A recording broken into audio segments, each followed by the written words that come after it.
What is the biggest betrayal you've faced in your life? Story 1. New Year's Eve 2016. My girlfriend, brother, and I were hanging out, getting ready to host a party. We went out and got food and drinks. While we were waiting for people to arrive, I decided to lounge for a bit on the hammocks in the courtyard of my apartment building. Both of them followed me out. There were 2 oversized hammocks, so I expected my girlfriend to get in mine with me. Instead, she got into my brother's hammock with him. Obviously, that annoyed me a bit, especially considering that she didn't know him very well. I was not okay with that. Anyway, I brushed it off and decided I'd talk to her about it after the party. Our friends showed up, we drank and hung out. Fast forward to the end of the party, and it was getting late, so our friends started going home. It was just me, my brother, and my girlfriend still in my apartment. All of a sudden, I started to feel really tired and loopy, which was weird because I only had a couple of drinks. I told my girlfriend that I was going to lie down because I didn't feel well. I remember her saying she was going to have another drink and then come to bed. I stumbled to my room and fell asleep for a while. Not exactly sure how long, but definitely under an hour. I woke up extremely groggy, the room spinning. I was curious where my girlfriend was, so I went into the living room, and there she was on my brother's lap making out with him. I told them both to get out of my apartment, then passed out in my bedroom. It wasn't until later that I connected the dots. The first time I brought my girlfriend to my place, I passed out in a similar way after only a few drinks. I used to joke with her about how she spiked my drink on our first date. She, of course, didn't find that funny. After this second incident, I'm fairly certain she had actually drugged me and tried to be with my brother. Anyway, I broke up with her when I woke up the next morning, and I haven't talked to my brother in years. We grew up together. We were only 1 year apart, completely inseparable up until that point. It still haunts me a little to this day. Story 2. I took in a friend who had a hero addiction and was in recovery. I supported her financially. She tried to turn me against my husband, stole thousands of dollars from us, and even took my engagement and wedding ring. I was the first woman in my family to have an engagement ring and actually get married because I wanted to, not because I was pregnant or forced into a rushed wedding. That engagement ring had a lot of meaning to me because of that, and losing it was devastating. She had been involved in inappropriate work to support her addiction, and I actually had someone show up at my house months later to make inappropriate advances, thinking I was her. Thank goodness it wasn't someone dangerous or violent. Another man also came by, convinced he was in love with her. We pressed charges. Despite it being a felony, she never actually spent any time in jail. It frustrates me every time I think about it. Story 3. When I was a young child, my parents were struggling with meth addiction in a small, remote town in North Carolina. My sister and I grew up in the back of an old white Toyota. Red vinyl seats scattered with cigarette burns, etc. It was far from ideal, but it was my normal, and I didn't know any other life. My parents would often have my baby sister and me lay on the floorboards under a blanket while they did their business in shady areas, then find a rest stop to use substances, all while we tried to get some sleep. I vividly remember belt buckles pressing into my side at night before being dropped off at school without food or basic hygiene. I hated being the smelly kid. It's something you honestly never forget. Fast forward to 3rd grade. We finally had a single-wide trailer to call home. I was so happy to have a room and a place to sleep, even if running water was rare and electricity was even less consistent. Still, I enjoyed my cold showers and made sure to scrub thoroughly. Unfortunately, my parents still had problems and were often not around, leaving me to take care of my sister most of the time. After 5 days with no parents around and no way to attend to school because no one could watch my sister, we ran out of food and I had to figure something out. So I went over to the neighbor's trailer as a last resort. She was a tall, blonde woman in her mid-20s, always tending to her garden and occasionally waving when I played outside. She wore long sleeves, long skirts, and always kept her hair in a bun. She gladly fed us when she could and introduced us to faith. She explained how she attended Pentecostal and apostolic sermons 4 times a week at different churches in the area, sharing ideas about love, community, and hope. I was captivated. After about a year, my sister and I went with her to nearly every service. I became deeply involved, while my sister was more focused on the cookies and snacks. That was when she started having me bathe with her. To spare the disturbing details that followed for another year, before my sister and I entered foster care, she turned out to be the opposite of everything she claimed. She used fear and religion to manipulate me into things no child should endure. When I finally found the strength to end it, she broke down crying, saying that we'd be punished for what we had done. She told me I would never achieve my dream of being a singer. In many ways, she stole my voice. Years of shame, unhealthy coping, and therapy followed. But today I'm in a much better place. I've grown past the trauma and now share my story without guilt or resentment. I'm currently working toward a degree in psychiatry and hope to become a child psychologist, so no child ever has to feel voiceless again. I also have a pop album coming out soon. I've come a long way. Today I'm a strong and happy person in a loving and healthy relationship. I no longer wake up from nightmares feeling trapped by her shadow. People can heal, and if you're struggling, know this. Even if therapy feels unreachable, there are programs out there. You've got this. I'm rooting for you. Story 4. I made the mistake of letting my best friend talk me into working for him.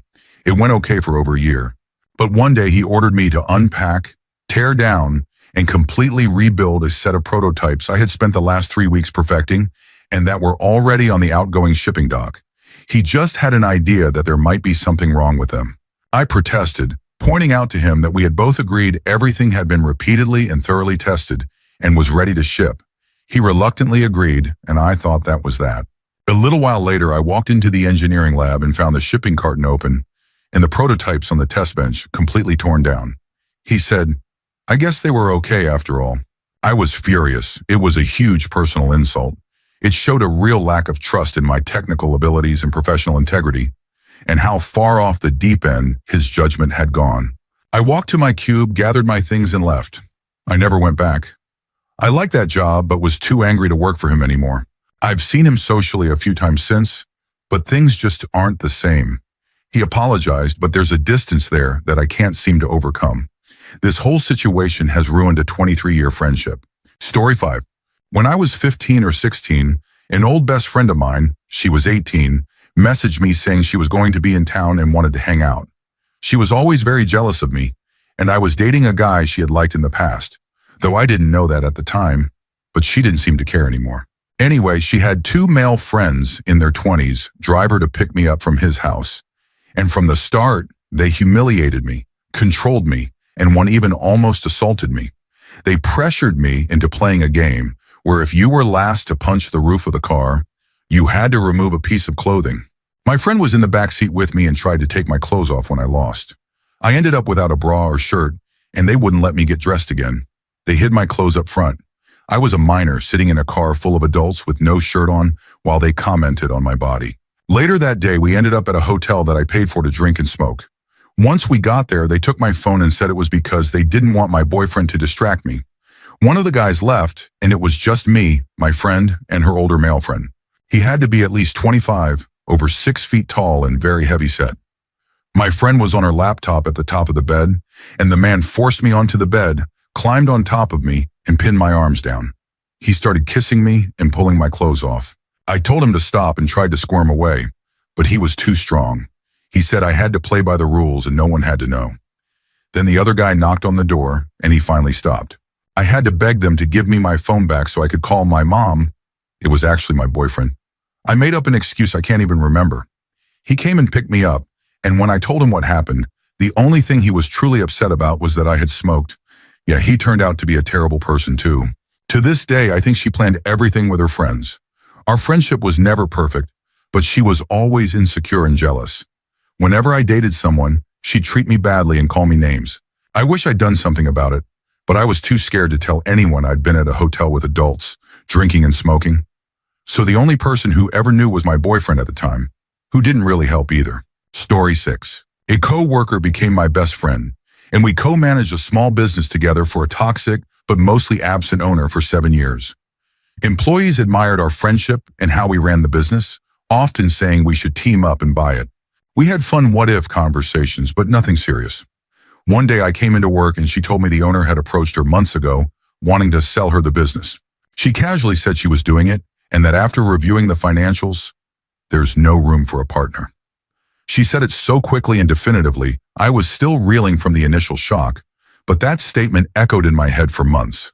The betrayal and collapse of what had been the most important friendship in my adult life sent me into a massive depression for 6 to 8 months. I woke up every morning with piercing dread in my chest and went to sleep every night, thinking it would be a relief not to wake up. Thankfully, I've crawled out of that dark place and gained a new perspective. I have so much more compassion for people who are trapped in depression. Story 7. I was about 8 years old and heading to see my dad with my grandparents. On the way, we stopped at a hotel near the beach, and before we packed up and left the next day, my grandmother took us to play at the beach. My grandfather was in charge of packing and loading the van. Finally, it was time to go. We got cleaned up, hopped in the van, and hit the road. Before we left, I asked my grandfather if he had grabbed my stuffed Theodore of Alvin and the Chipmunks fame. He said yes, of course, but that it was packed and we'd get it once we got to my dad's. After a few more hours of driving, we arrived unpacked and I opened up my bags to look for my stuffed best friend. Only to find he was gone. I was upset. My grandpa was like, "Hey, whatever, sorry." Needless to say, he instantly became my fourth favorite grandparent. But that wasn't the biggest betrayal. My dad came to the rescue and said not to worry. He'd get me a new one. 2 weeks went by, no replacement. My sister and I flew home with my dad promising he'd mail it. Guess what never showed up? It was then I realized I could trust no one. I finally bought one myself last year after giving him over 35 years to keep his promise. Story 8. Mine isn't romantic. My best friend was more like a brother. I even had framed photos of him in the house. Best friends since childhood. He was there for the birth of my children and was going to be their godfather if anything happened to me and my husband. We worked together, did everything together. I can't even explain how close we were. Then he got a girlfriend and cut us off almost immediately. He abandoned us and completely stopped communicating. My kids cried and mourned him, asking what they had done wrong. He also cut off his own family, so it wasn't just us. We're not in contact anymore. But last I heard, she had completely taken over his life. He lost his mortgage and has nothing for himself. He's not even allowed to play video games or go to concerts. Is it an abusive relationship? Maybe, but at some point he made a choice. And it happened so fast. He threw away our bond for someone he barely knew. I never saw it coming. It permanently changed the way I see people. I feel deeply betrayed. Story 9. When I was 7 years old, I won Student of the Month at school. You got a certificate at an assembly, your picture taken, and the best part, go out to Dairy Queen with your teacher for lunch. It was always made to be a huge deal.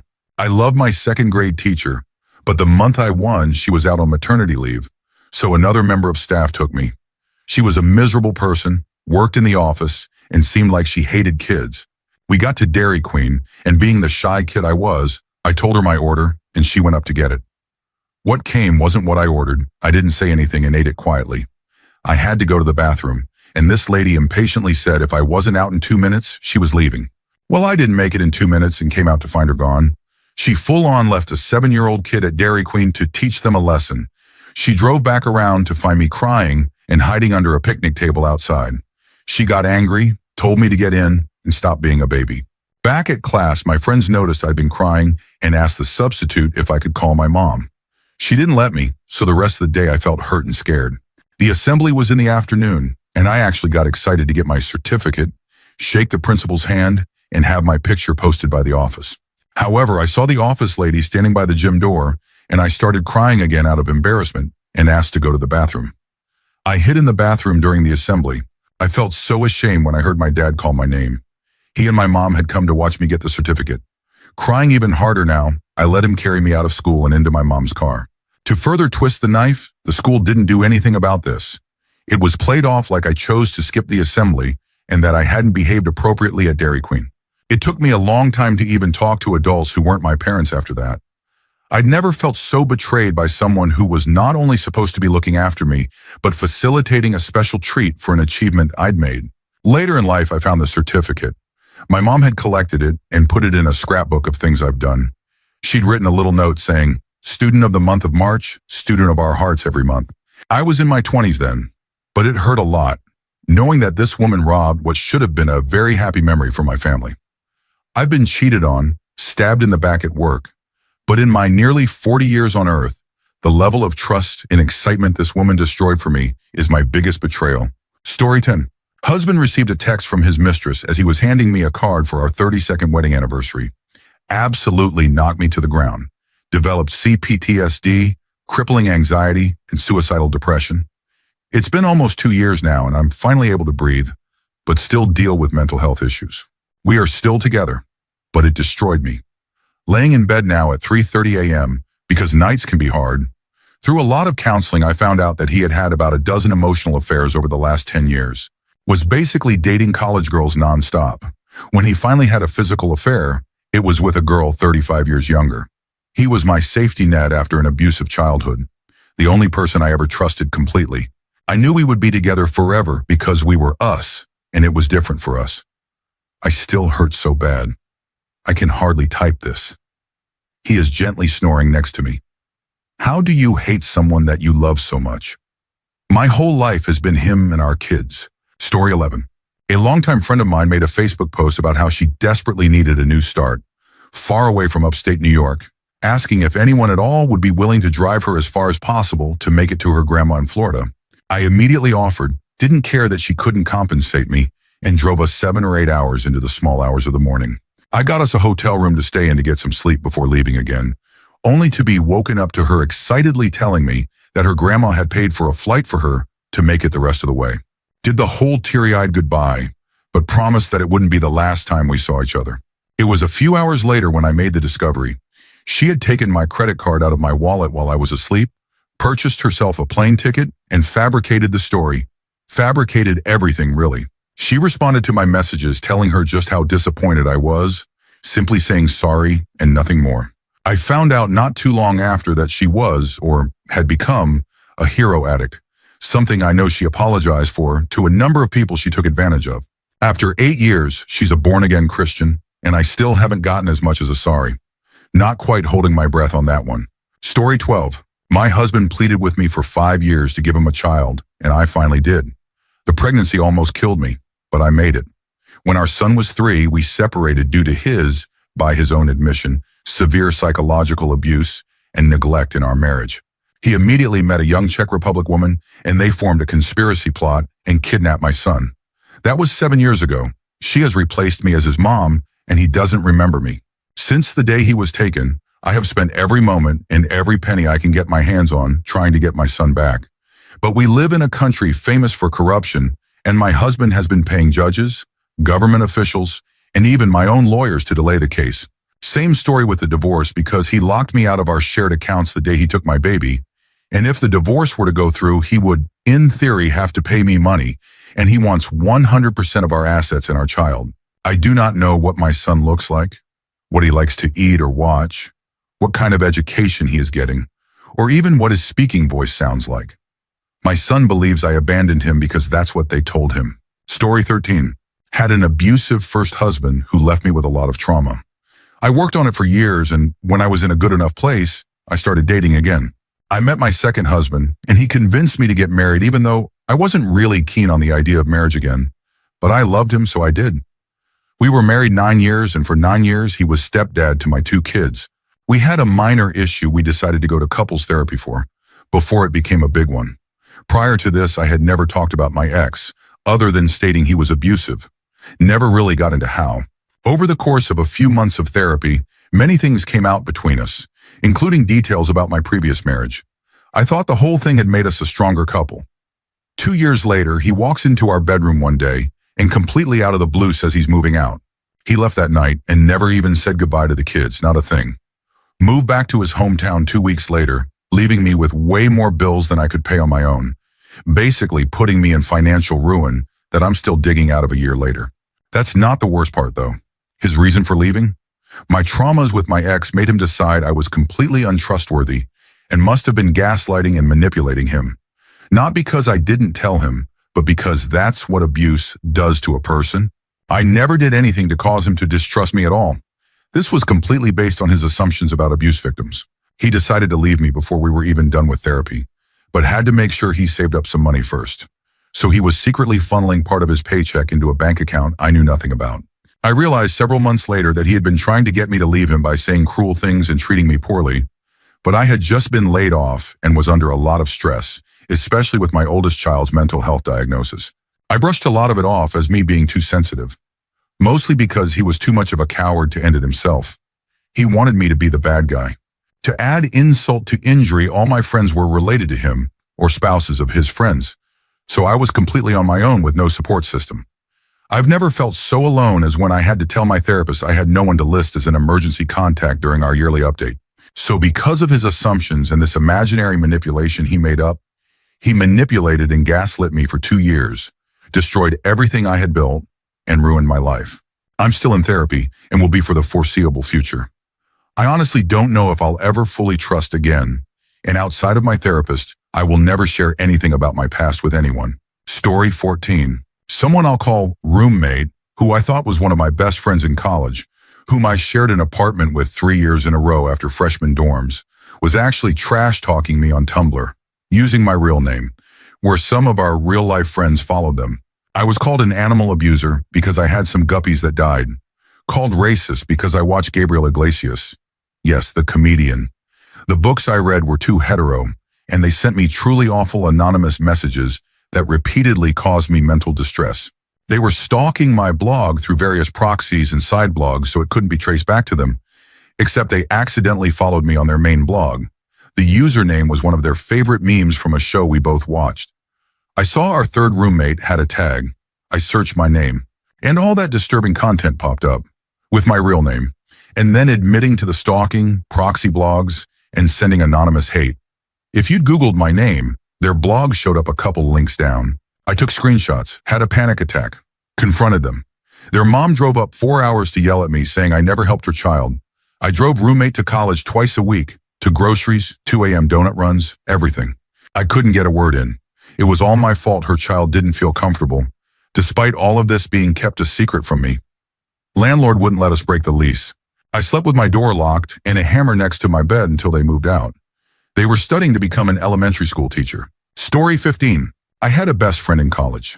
We were joined at the hip. We went through a lot together and fought tooth and nail for each other.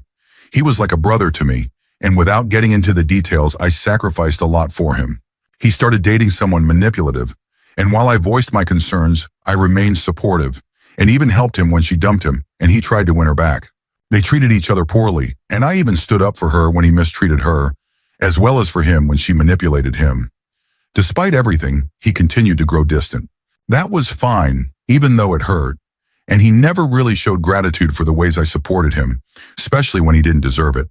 Then through his girlfriend, now wife, he started hanging out with a guy who hated me. We were all in the theater department, and this guy disliked me because I often landed the roles he wanted. Again, that was his choice, and I continued to support him and kept my door open if he ever wanted to reconnect. Then out of nowhere, he pulled aside a girl I had just started dating and told her that if she continued seeing me, I was going to hurt her. He had no motive except to sabotage my relationship. A few weeks later, I was hosting a Super Bowl party. I'm a huge football fan, and my favorite team, the Chiefs, was playing in the Super Bowl for the first time in my life. I know it's just a game, but I was so excited. Our university was a private Christian school with a dry campus policy, so even though I was 21, I wasn't allowed to have alcohol. No one really enforced it unless someone filed a report. I had a few drinks in my room but didn't share them. Well, my former best friend called campus safety and reported me for throwing a rager with underage drinking. When they knocked, they quickly realized that wasn't true, but were still required to search my dorm. They found one empty beer can, which was enough to get everyone in trouble, especially me. He had timed the call during the second half of the game while my team was winning. So instead of enjoying that moment, I was in the campus safety office filling out an incident report. I also had to pay a large fine for breaking the rules. These things weren't life-shattering, but it devastated me that someone I once called a brother could be so spiteful. I had done nothing to him but be his friend. He hurt me and others just to cause me pain. I even tried to talk to him afterward, but he refused. Now when I run into him years later, he acts like nothing happened, like we're old friends. Absolutely disgraceful. Story 16. My father emancipated me behind my back when I was 18. He never discussed it with me or my mom. I still don't even know how he pulled it off. One letter from the family court and everything changed. I lost the college scholarships that he helped me get, and my mom and I had to move in with her sister because she couldn't afford rent without the child support. When I confronted my father about how he'd betrayed me, he finally revealed who he really was: manipulative, cruel, and a narcissist. The man I thought was kind and loving turned out to be incapable of real love. In 2 months, my entire future was turned upside down. I'm 30 now. I ended up going to a different college and dropped out after 3 years. Hey, I tried. I've been no contact with my father for a long time, though I know he still plays the victim and desperately wants back into my life. It's not happening. My mom has managed to rebuild her life, but the whole ordeal set me back in a big way. I eventually married and divorced someone just like my father. I'm still healing from the damage that caused. I've learned even more disturbing things about my dad since then, and I'm at peace knowing he no longer has access to me. He's a toxic person. My sister's also no contact with him, but she hears things now and then. Apparently, he's still the same manipulative, self-pitying man, always wondering why his daughters won't speak to him. We honestly laugh about it now. Story 17. My best friend lied to me about being in danger. When I was just a young girl of about 13, I moved to a different state and was devastated to part with my best friend. We were both outcasts at school. We talked all the time. My wonderful parents must have paid so many long-distance fees after we moved, now that I think about it.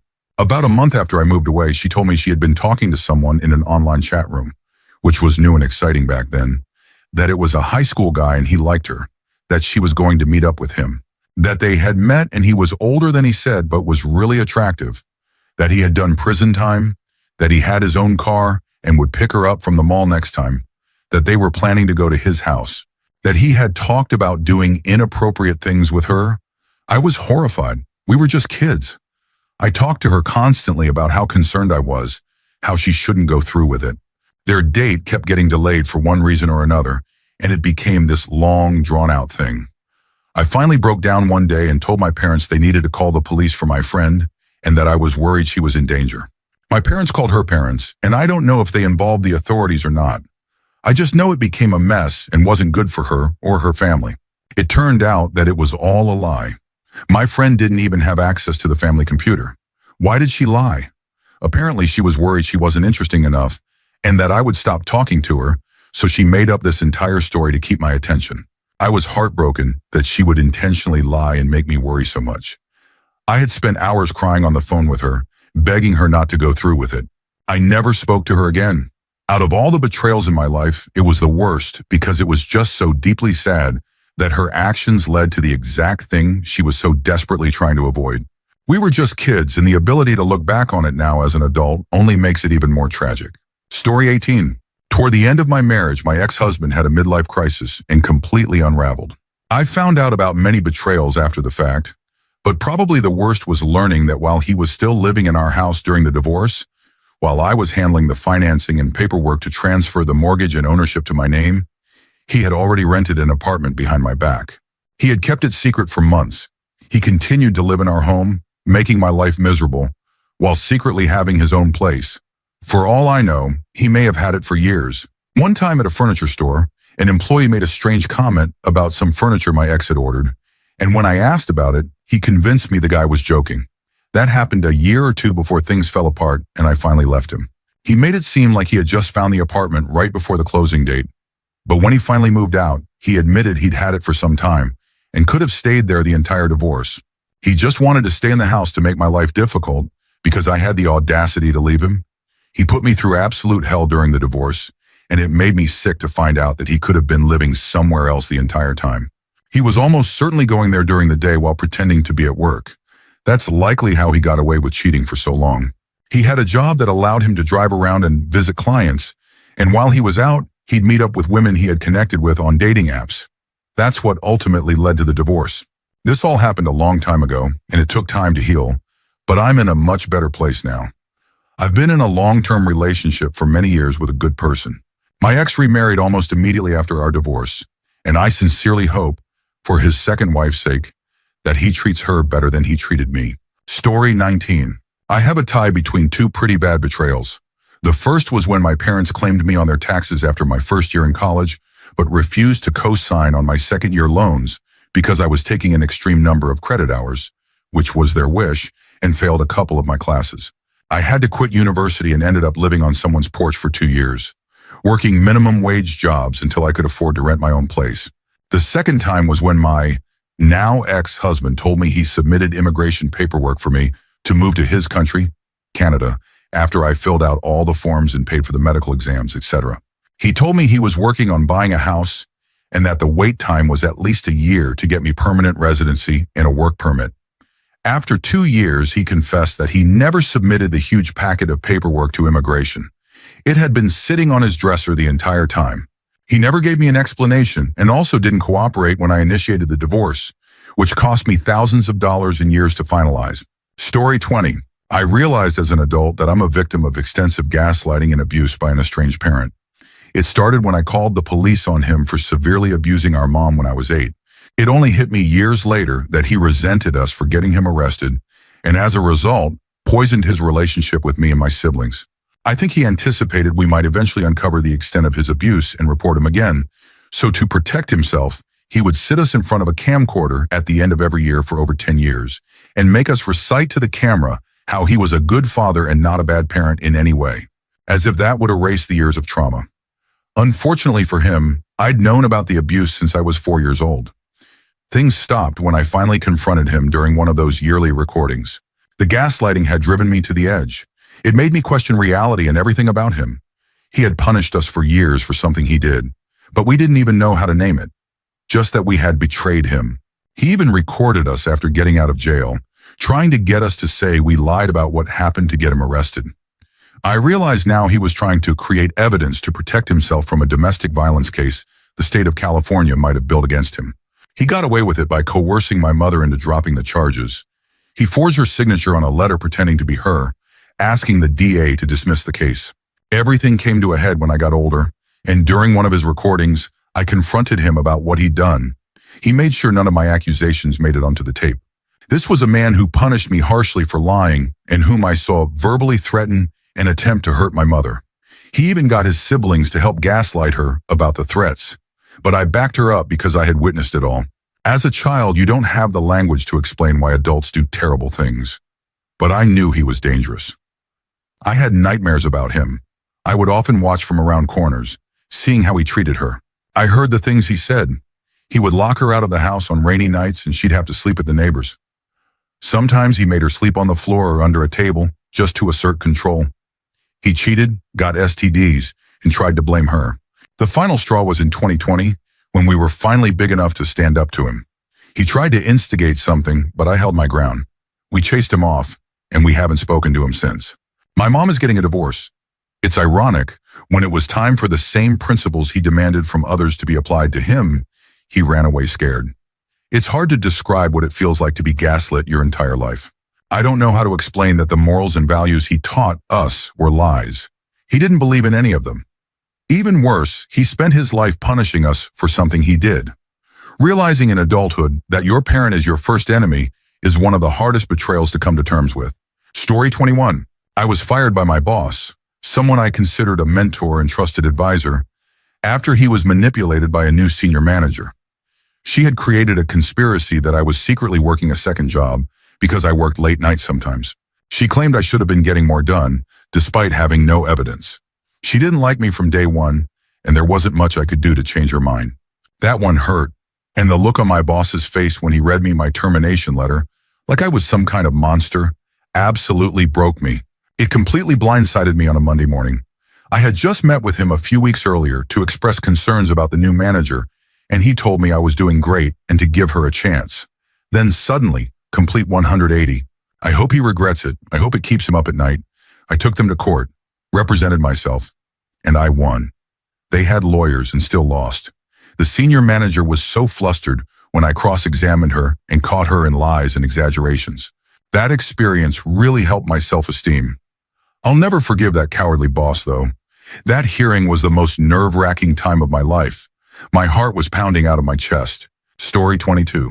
I'm a 26F. I was sexually assaulted at gunpoint by the maintenance guy at my apartment complex. Betrayal number 1. I thought I would hear him turning the key into my apartment every night to come hurt me, and naturally, I was a mess. A friend who lived in a different state said I should come stay with her and her husband for a while until things were sorted out. Once I was states away at their house, I called the maintenance guy on my phone and recorded the conversation using her phone. I acted like we were old friends who had a minor conflict and that I just wanted to move on, most importantly with the friendship intact. I figured if he felt there was no threat of getting in trouble and I didn't seem mad, he'd have no reason to hold back. And maybe he'd confess, thinking that's what would help him avoid consequences. It worked, and he confessed. I started to think maybe things were finally taking a turn. My friend, her husband, and I went to a lake, and on the short walk back to the car, maybe 4 minutes, my friend had to stop to catch her breath. She was around 280 plus pounds at 5 feet 5 inches. I didn't think much about it. I had my own trauma to focus on. A day or two later, her husband said, "Babe, that's all I meant when I brought up you working out. I just want you to be able to enjoy the things you like." While I'm a bit above average in appearance, I never noticed jealousy from my friend. It just seemed like a weird thing to say in front of me. Later that day, or maybe the next, my friend started yelling at me, saying she could never tell me the truth because I would get upset, claiming she knew what I was really mad about and that I couldn't handle honesty. She said things that were wildly out of character for me. This girl had known me for years. It was disorienting and frightening. She seemed completely detached from reality and on the brink of violence. I packed up my things and left the house as quickly as I could. Later that day, I realized I didn't have the confession video. She did, and she wouldn't send it to me. Betrayal number 2. I ended up calling the police in her state about it. I returned to my own state and filed a report for the assault. The detective contacted her for the video. She claimed she had deleted it, but somehow recovered it a week later. Unfortunately, the state where I recorded the call is a 2-party consent state, so they couldn't use the video, and I couldn't get a copy of it. However, if I sue him or the apartment complex that didn't even fire him, I can be given the video, so I will do that eventually. Story 23. Up until the age of 6, I lived in Singapore as my dad worked for the MOD. While we were there, we took in a scruffy street dog named Timmy. Timmy was bad-tempered and mischievous and snapped at everyone, except me, and I loved him. When it was time to leave Singapore because my dad's posting was up, my parents told me we couldn't take Timmy back to the UK, but they knew someone who would care for him. On the day we left, I said a tearful goodbye to Timmy as my dad took him to his new home. For years afterward, I would ask whether they thought Timmy was happy and whether he was still as naughty as he used to be, and they would always say they were sure he was. As I got older, I assumed Timmy had passed away. I was about 18 or 19 when we were going through old photos and found one with Timmy in it. For some reason, I got a bit emotional and told my girlfriend how much I had loved that dog. That's when my mom said, "Oh, we always felt so bad about lying to you about Timmy going to live with someone else. We had to have him put to sleep because no one would take him." I was absolutely crushed by that revelation, and a little piece of the trust I had in my parents died that day. Story 24. My mother chose a man, someone younger than her oldest son, over me and my younger brothers. That decision led to her going to jail, and me and my siblings being forced to move several states away. I was a teenager at the time, so it felt like my whole world was flipped upside down. We later found out she had even jeopardized our safety. Then when she tried to make amends, I discovered she was still in contact with that man. That's when I cut her off. Several years passed, close to a decade, and I made amends trying to rebuild the relationship. I even offered to let her move in with me and my husband. Big mistake. From the beginning, she didn't listen, made everything about herself, caused tension between me and my husband, and made our home feel chaotic. I spent weeks and months trying to help her and explain why there was so much turmoil. She ignored all of it. When I finally had enough and told her to move out, she showed up almost 3 hours late. She got angry that her things were on the lawn, even though I had told her they would be.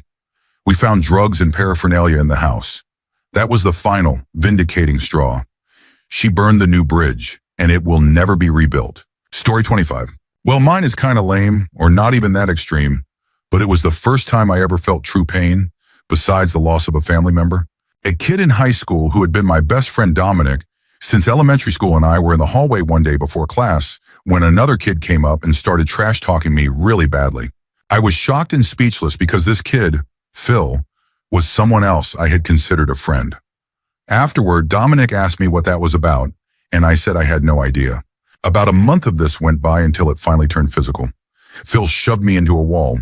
I got up and rammed him back first into a door with a crash bar handle and ended up bruising his spine. The group of kids nearby were doing the usual hit him, kick him type of thing, and I stood up, looked around, and realized that 3 other kids who had bullied me for years were there. I looked at each one and said, "If any of you want to fight, let's do it. I've had enough of the crap from the 3 of you too. You've been talking all this time. Put up or shut up." None of them had anything to say. One of them even threw a cup of ice water at Phil, who was still lying on the ground. When the teacher arrived and asked what happened, One of the kids who had tormented me told the teacher that Phil had slipped on someone's ice water and hurt his back. I just looked at him like he was completely full of it. When Phil came back to school the next week after being out for 4 days, he apologized to me. I told him to get lost, but before he did, I asked him what that was all about, because I had never expected it. He told me that Dominic had encouraged him to antagonize me because he wanted to see what it would look like to see a nerd fight someone, to see if it would be entertaining or not. Naturally, I found Dominic and asked if it was true. He said yes, and while it could have been better, it ultimately didn't disappoint him. I said, if you wanted to see it for yourself like you did, why didn't you just step up and do it yourself instead of being a coward and hiding behind someone else? I then told him, as far as I'm concerned, you're dead to me. And if anyone ever tries that again, I don't care the reason. They're done. Soon after that, the 3 guys who had tormented me came up and said, you know, we never really meant any of the stuff we said, right? We were just joking. I said, if you ever cross me again, a bruised spine will be the least of your problems. One good thing that came from that painful experience happened later in the hallway. I was talking with a friend of mine, Alex, who has cerebral palsy and walks with crutches. I overheard some kid say to his friend, look at the crippled kid talking with a normal person like he fits in. I turned to Alex and said, I'll be right back. I tracked that guy down, jacked him up against a wall, grabbed his shirt with one hand, and pressed my forearm against his throat. I told him, if you ever come down this hallway again, you're done. That's my cousin. That's my girlfriend's boyfriend. That's my girlfriend's cousin. And they're all going to be looking for you, so watch it. Then I walked back to Alex and he asked what that was about. I didn't tell him. Right before graduation, Dominic's father passed away. I went to the funeral because that man had always treated me like a second son, and his mom had always been kind to me. I gave her my condolences, even though she and Dominic's dad had divorced before I met him. Then I gave my condolences to Dominic. He thanked me and I told him, don't mistake my being here as being for you.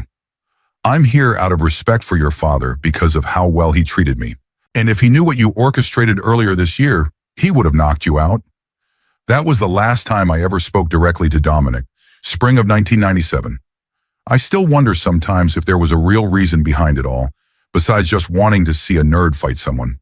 As for Phil, I kept talking to him until graduation, then we lost touch. And as for Alex, that friendship has continued ever since. I'd known him since 1995, but I didn't really consider him a great friend until 1998. I finally told him what happened about 6 months ago when we were talking about bullies.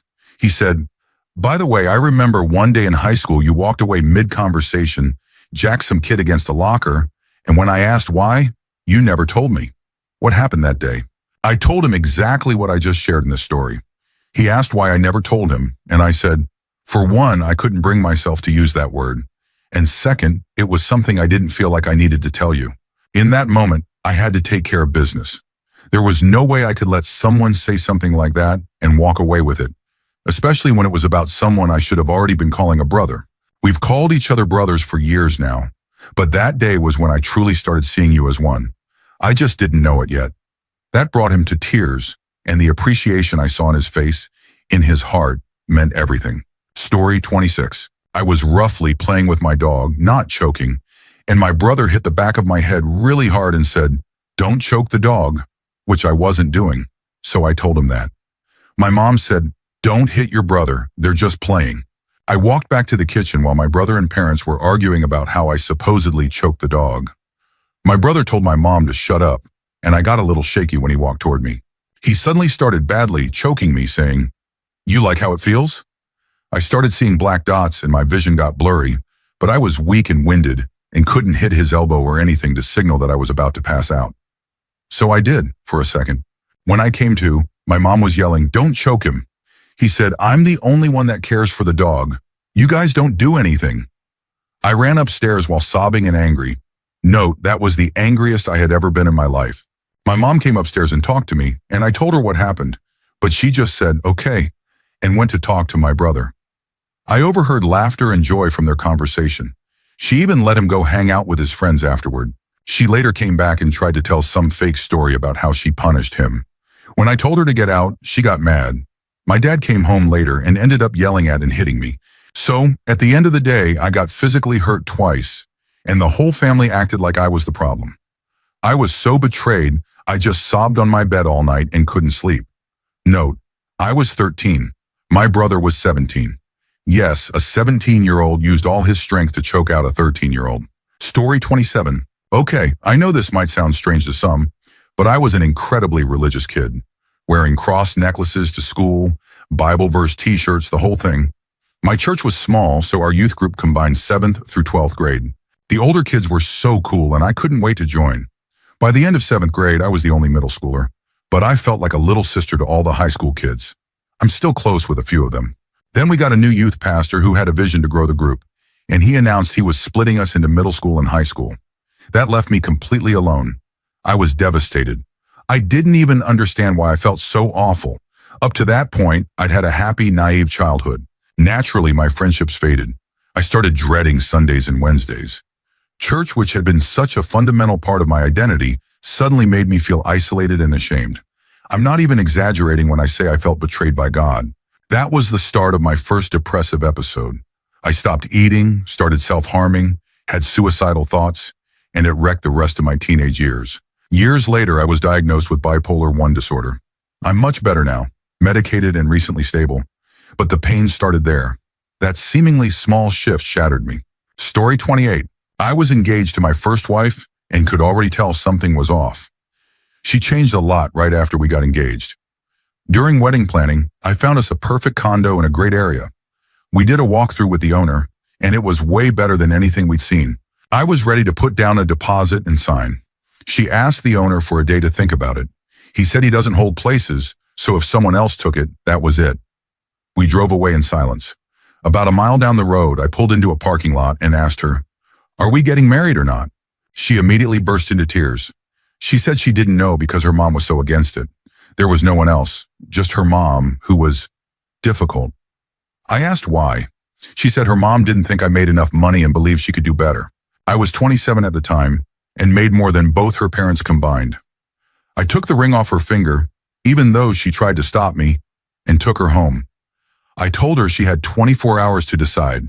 I shouldn't have even given that. 2 hours later, she drove to my place crying so hard she could barely park. She begged me to forgive her. I did. Shouldn't have, but I did. We called the owner and took the condo. We got married. Her mom never let up. We divorced after 1 year, still living in that condo under the same lease. Story 29. This might sound minor, but for me, it was when my mom didn't take my or my dad's side against her sister, my aunt.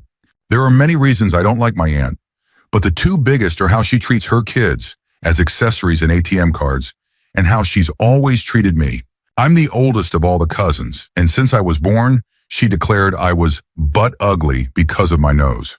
I'm also slightly autistic and was a quiet, book-loving kid, while she's extroverted and appearance-focused. She mocked me constantly for being weird. When I grew older, I started standing up for my cousins and calling her out for ditching her kids with their grandmother while traveling the world with boyfriends. Eventually, she fought with her mom, and they stopped speaking. I stayed in contact with my grandmother, who'd never done anything wrong. My aunt didn't like that. She kept insulting me, and eventually I told my parents I wanted to go no contact. My dad agreed. My mom said no. A couple years ago, my parents let my aunt stay with us in our small apartment. During dinner, she bragged about her daughter's obedience, clearly singling out the one with worse grades. I said that wasn't fair. She exploded, saying kids should be seen and not heard, that my dad raised me badly, that modern society was messed up with all the LGBT, cheese and vegetarian nonsense. One of her daughters is both, by the way. I told her not to say those things in front of her kids. My dad backed me. She screamed that I was horrible. I told her daughters to go to their rooms. Then I told my aunt, if you want your daughters to cut you off someday, keep going. You're well on your way. It was harsh but true. My cousins had confided that they couldn't wait to move out and never return. The argument escalated, and then my aunt shouted, "This is why your mother doesn't like you and wants to divorce your father." That had never been said before. Ever.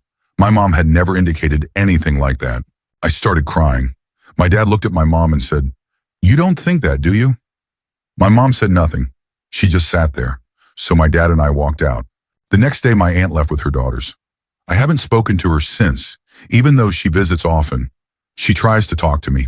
I just walk away. My mom has never apologized. She says she loves us, but ever since that night, it hasn't been the same. My dad and I both notice how submissive she is to her sister.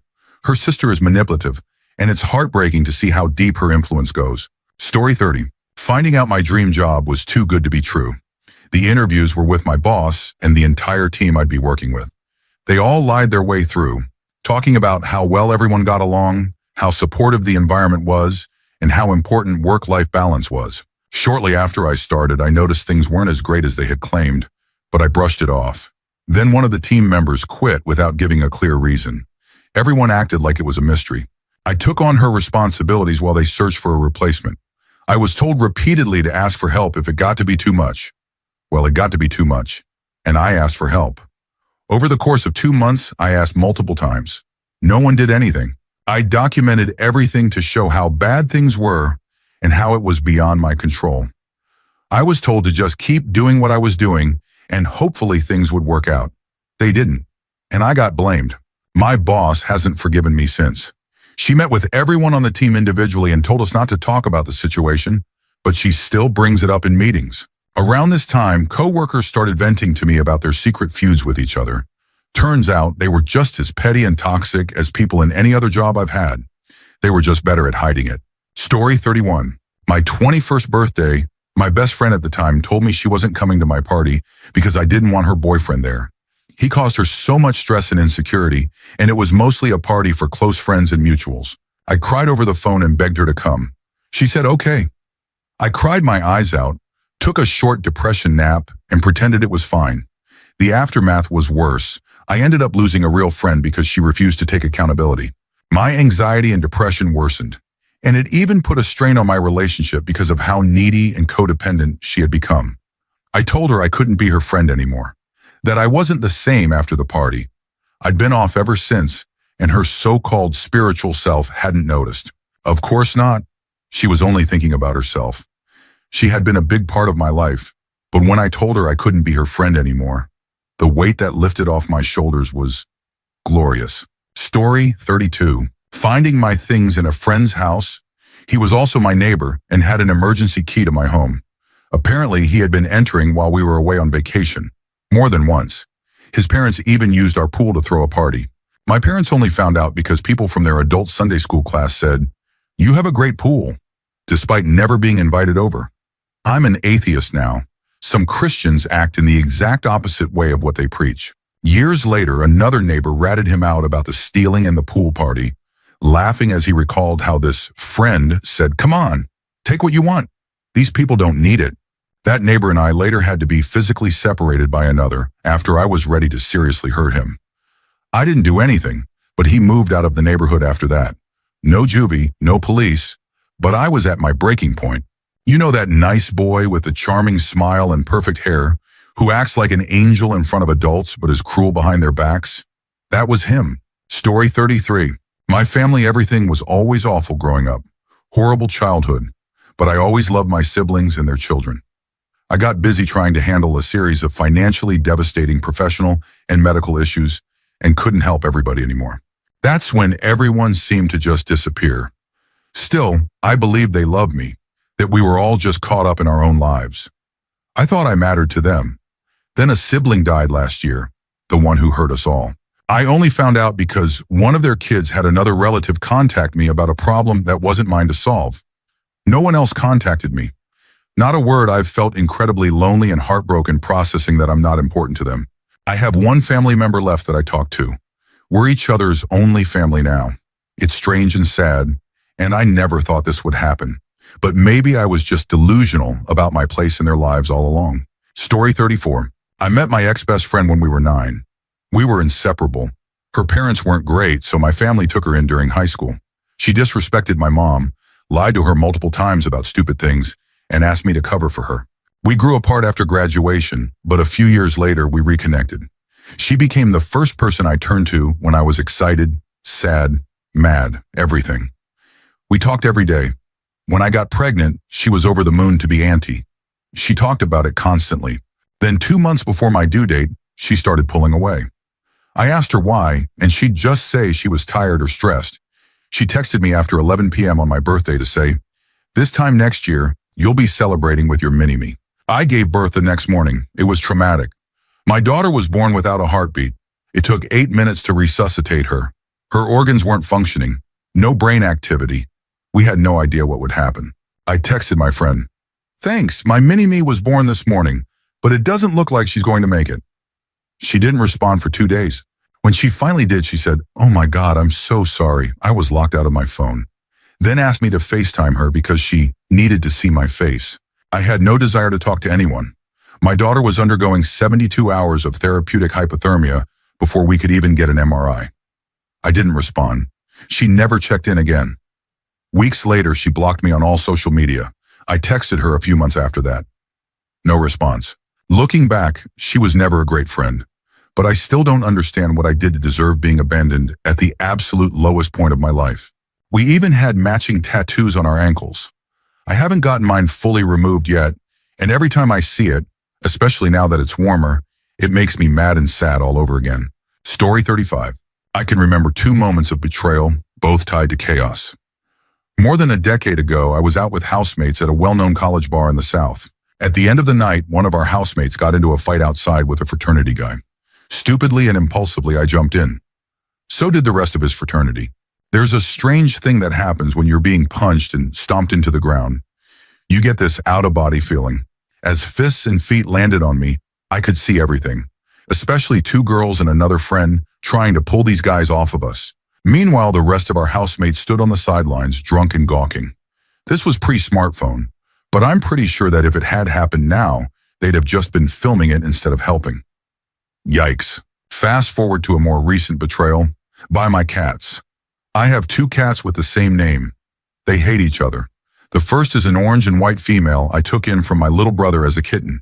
She's been with me for years and has always been taken care of. The second is a male white cat with striking blue eyes. Another stray my ex and I rescued during the lockdown era. He's huge, like a toy version of Battle Cat. I keep them separated because if they ever cross paths, it's chaos. A few weeks ago, I accidentally left a door ajar. The white male cat charged at the female.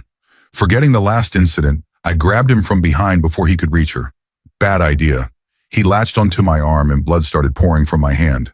I kept holding him, trying to carry him back to the room. Then I felt pain on my back. She had joined in. After that, she went for my ankle. I collapsed and dropped the white cat, who thankfully ran back into his room.